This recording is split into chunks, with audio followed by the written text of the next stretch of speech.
Hello दोस्तों। तो दोस्तों आप सभी लोगों को पता होगा कि जो इलाहाबाद बैंक है वह इंडियन बैंक में मर्ज हो चुकी है। तो दोस्तों इसके चलते अब हुआ क्या है कि जो इंडियन बैंक है उसने कुछ ऑप्शन नए बढ़ा दिए हैं, जिसमें आप जहां से घर बैठे ही जो इंडियन का नेट बैंकिंग है उसे ही क्रिएट कर सकते हैं, मतलब एक्सेस कर सकते हैं और घर से ही यूज़र आईडी प्राप्त कर सकते हैं। इसके दोस्तों मैं आपको दो उपाय बताऊँगा कि इस टाइप से आप अपना जो इंडियन का नेट बैंकिंग है उसे एक्सेस कर सकते हैं, मतलब चालू कर सकते हैं। तो दोस्तों वीडियो को बिल्कुल स्किप नहीं करना है और यदि चैनल पर नए हो तो चैनल को भी सब्सक्राइब कर लो। तो सबसे पहले मैं पहला रास्ता आपको बताता हूँ। तो दोस्तों सबसे पहले आप चाहें तो इसके लिए जो पहला रास्ता है, आप जो उसके बैंक होती है बैंक में कॉन्टैक्ट कर सकते हैं, वहाँ से आपको यूज़र आईडी मिल जाएगी। उसके बाद आप इंडियन का जो नेट बैंकिंग है उसे लॉगिन कर पाएंगे। और उसका दूसरा जो उपाय है, आप घर बैठे ही मोबाइल से ही अपना जो इंडियन का नेट बैंकिंग है उसे लॉगिन कर सकते हैं। ये किस टाइप से करेंगे तो आज की जो वीडियो उसमें यही बताने वाला हूँ। तो चलिए वीडियो को स्टार्ट करते हैं। तो सबसे पहले यहाँ पर आपको सर्च कर देना है Allahabad bank. Allahabad bank search करने के बाद आपको थोड़ा वेट कर लेना है। यहाँ पर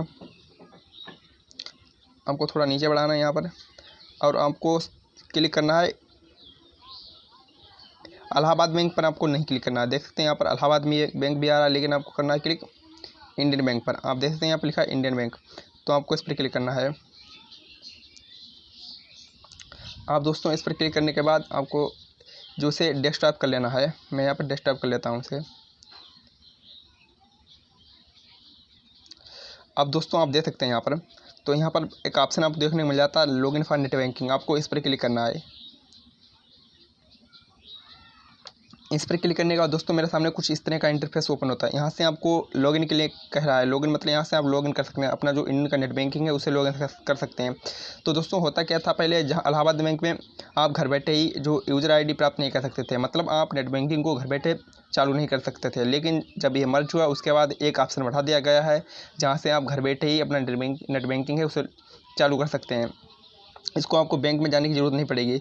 चाहे तो आप बैंक में कांटेक्ट कर सकते हैं, नहीं तो कोई ज़रूरत नहीं है, आप घर बैठे ही इसे लॉगिन कर पाएंगे, स्टार्ट कर पाएंगे नेट बैंकिंग। अब ये किस टाइप से होगा तो मैं आपको बताता हूँ।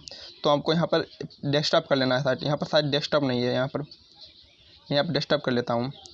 दोस्तों आप देख सकते हैं एक लास्ट में एक ऑप्शन बढ़ जाता है, यहाँ पर लॉगिन लिखा, फिर नीचे लिखा न्यू यूज़र, मतलब जो नए यूज़र हैं वो किस टाइप से नेट बैंकिंग को एक्सेस करेंगे। तो यहाँ पर एक ऑप्शन मिल जाता है न्यू यूज़र का, आपको इस पर क्लिक करना है।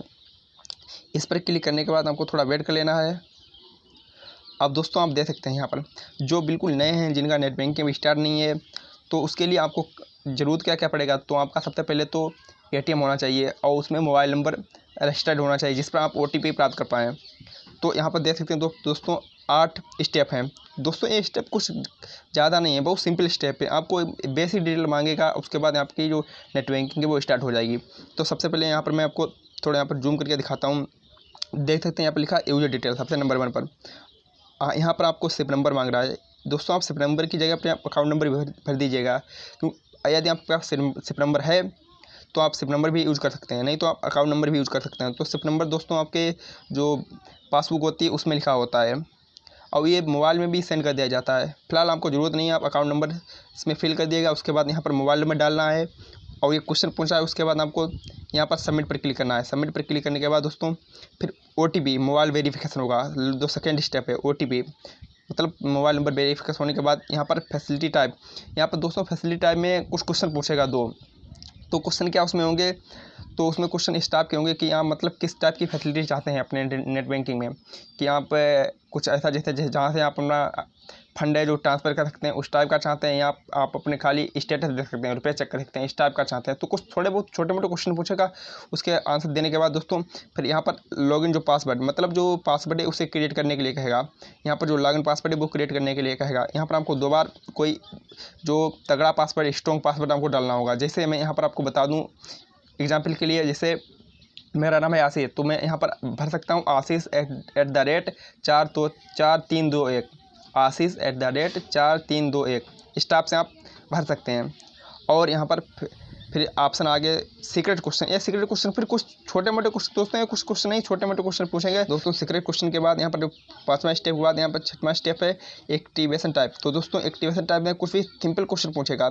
तो दोस्तों इसके कुछ सिंपल क्वेश्चन होंगे, ज़्यादा कुछ कठिन होंगे। तो आप अगर नेट बैंकिंग स्टार्ट करें तो आपको इतनी जानकारी होगी, आप ऑप्शन जो सही टिक कर पाएंगे। उसके बाद यहाँ पर कुछ टर्म एंड कंडीशन है, आप वहाँ पर खाली आपको एग्री करना होता है, कुछ नहीं करना होता है, एक टिक मारना होता है, कॉन्फर्म पर क्लिक करना होता है। उसके बाद यहाँ पर ATM कार्ड डिटेल। तो दोस्तों ATM कार्ड डिटेल क्या है, यहाँ पर मैं आपको दिखा दूँ। ATM कार्ड जो डिटेल्स है कुछ भी नहीं है, यहाँ पर आपको जो ATM कार्ड के होते हैं वो जो 14 डिजिट होते हैं वो आपको फिल करने होंगे। उसके बाद यहाँ पर 2 बार आपको भरने होंगे, या 4 लास्ट के 4 डिजिट भी मांग सकता है, या 4 डिजिट, जहाँ तक 4 डिजिट मांगेगा जो ATM कार्ड होता है उसके लास्ट के 4 डिजिट। उसके बाद आपको कन्फर्म पर क्लिक करना। उसके बाद आपकी जो नेट बैंकिंग है वो स्टार्ट हो जाएगी। फिर आप यहाँ से लॉगिन कर पाएंगे। जो आपकी यूज़र ID है वो आपके डाक से भी भेजी जा सकती है, और मोबाइल पर भी, मोबाइल नंबर जो होता है रजिस्टर्ड होगा उस पर भी आ जाएगी, और ईमेल अगर पड़ी होगी तो ईमेल पर भी आ जाएगी। तो दोस्तों मैं तो यहाँ पर लाइव दिखा सकता था आपको, लेकिन मेरी ऑलरेडी यहाँ पर स्टार्ट है, तो मैं यहाँ पर मेरी दिक्कत हो सकती है दोस्तों। तो इसके कारण मैं यहाँ पर आपको लाइव दिखाने में असमर्थ हूँ। तो यहाँ पर मैं कुछ आपको चीज़ें दिखा दूँ। जैसे यहाँ पर दोस्तों आप देख सकते हैं इसकी कुछ इंपॉर्टेंट नोट हैं। तो दोस्तों सबसे पहले यहाँ पर बता दूं कि यहाँ पर जो इंडिविजुअल हैं वही खाली इसके लिए अप्लाई कर सकते हैं। और यहाँ पर मैं आपको दोस्तों बता दूं जिनके जॉइंट खाते हैं वो इसे इंटरनेट बैंकिंग को लॉगिन नहीं कर सकते, मतलब यूज़ नहीं कर सकते। इसके लिए आपको बैंक में पर्सनली कॉन्टैक्ट करना पड़ेगा, वहाँ से वो कुछ कर सकते हैं। और यहाँ पर मैं दोस्तों आपको दिखा दूँ, जैसे यहाँ पर यदि आपका PAN number, date of birth और ईमेल ID, मोबाइल नंबर, यही रजिस्टर होना चाहिए। 3-4 चीज़ें रजिस्टर होनी चाहिए मेन। यहाँ पर मोबाइल नंबर जरूर रजिस्टर होना चाहिए, ईमेल ID हो या ना हो कोई दिक्कत नहीं, मोबाइल नंबर होना चाहिए, ठीक है। और यहाँ पर डेट ऑफ बर्थ वो तो पड़ी होती है अधिकतर, और मोबाइल नंबर और ईमेल ID को ज़रूरत नहीं है, मोबाइल नंबर होना चाहिए, आधार तो लिंक ही होगा, और ATM, बस इतनी ज़्यादा चीज़ें ज़रूरत पड़ेंगी आपको, बाकी नहीं।